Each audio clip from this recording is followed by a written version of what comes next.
Hey chickies. Okay, so yep, I did the poll, Galaxy versus animal print, and Galaxy obviously won, but that doesn't mean I can't do animal print.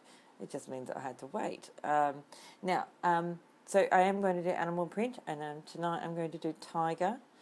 I really love white tigers. I like all types of tigers, but white tigers are really beautiful. So that's what I'm going to do, and because I really quite like doing tiger stripes. So I'm going to use my OPI's My Boyfriend Scales Wools. It's a really cool grey white. And I'm also going to use Sally Hansen's Wet Cement. That's a really it's a good grey. It's a solid sort of grey. So, and I'm going to use those in a gradient to go underneath the tiger stripes, because the tigers aren't really white. They're sort of like an off greyish white. So I thought this would be a really good opportunity to do yet another gradient. What fun! Now, I don't think I covered this. I think I have, but not recently. Before I do a gradient, I've already done my base coat of jewellery. Before I do a gradient, I always paint around my fingers with cuticle oil, and I have a special brush for that. And all I do is paint around. I do not, or at least I try not to, get it on my fingers. If I do get on my fingers, I'll wipe it off. But this is my opinion. I am not a professional manicurist. I have never been to school to learn how to do this stuff. I just do what works for me. But I find that this makes gradient cleanup and ombre cleanup so much easier.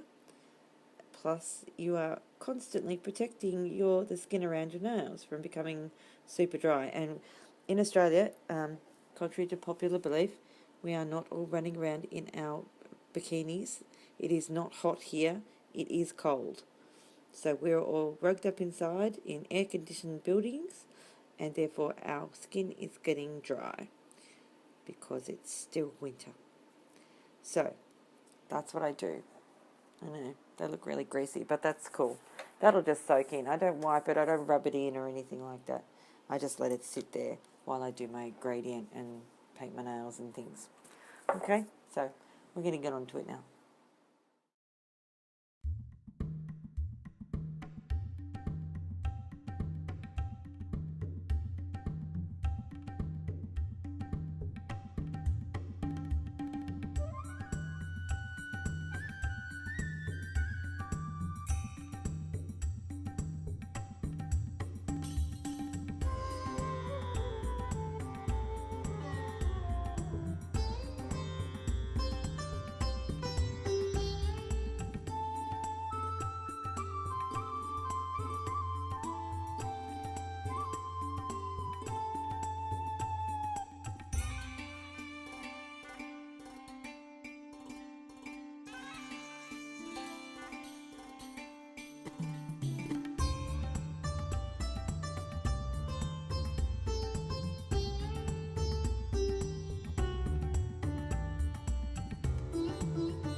Okay, so gradient done, clean up done, sesh feet over the top, and we're going to be using Shock Horror acrylic paint.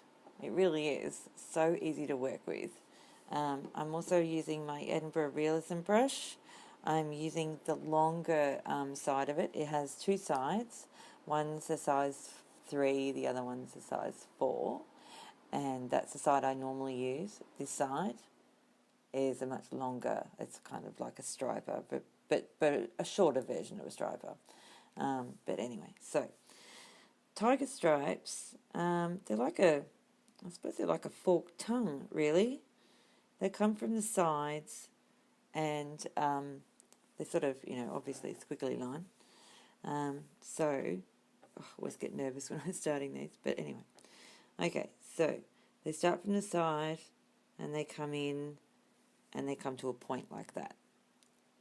And you'll do a couple of those doing that kind of pattern, and the next one won't join up either, but the one after that will.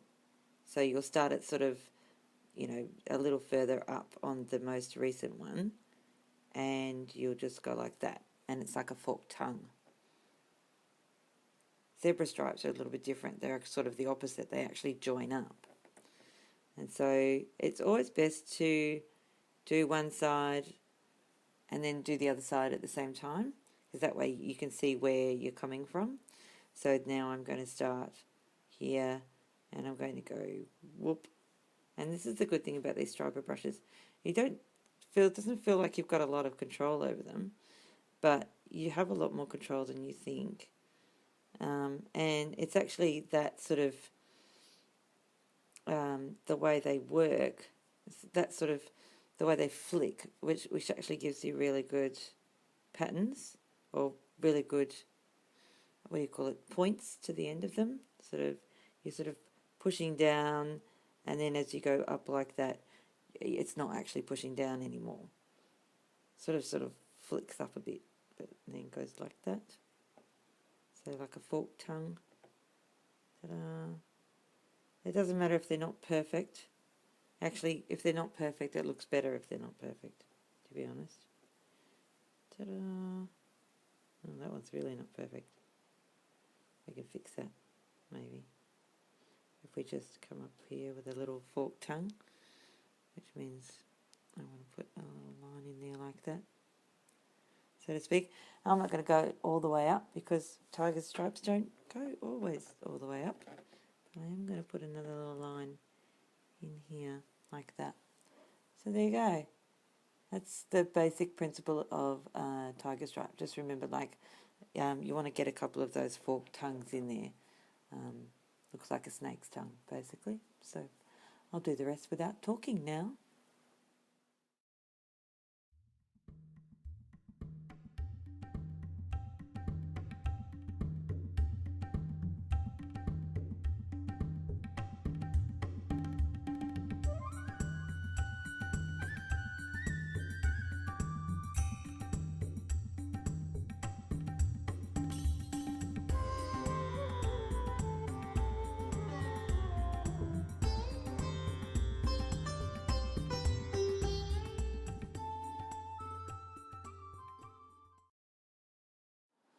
Okay, chickies, that is the second, actually, in what will become a series of animal print tutorials. I already did the leopard just the other day.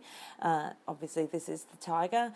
I'll be doing cow print, zebra print, giraffe print as well. So give us a thumbs up if you like this one, and don't forget to subscribe. You can find me on Instagram, Twitter, and Facebook, all under Oh My Gosh Polish. And that's it for now. Thank you very much for watching again, and I'll see you next time. Bye.